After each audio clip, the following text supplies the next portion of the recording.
સુરત શહેરમાં ખોદકામ કરતી વખતે સોનું મળેલ હોવાની લોભામણી વાતો કરી લાખો રૂપિયાની છેતરપિંડી બાબતે કાપોદ્રા પોલીસ સ્ટેશનમાં નોંધાયેલ ગુનામાં 9 વર્ષથી વોન્ટેડ આરોપીને અલીરાજપુર મધ્યપ્રદેશ ખાતેથી ઝડપી પાડતી સુરત શહેર ક્રાઇમ બ્રાન્ચ.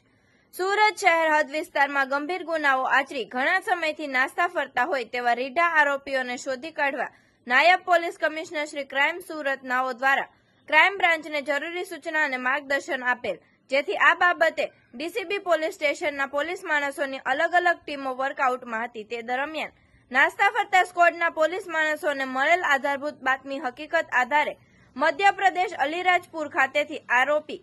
ઢેડુ ઉર્ફે મહેશ હરમિયા તોમરને ઝડપી પાડેલ છે.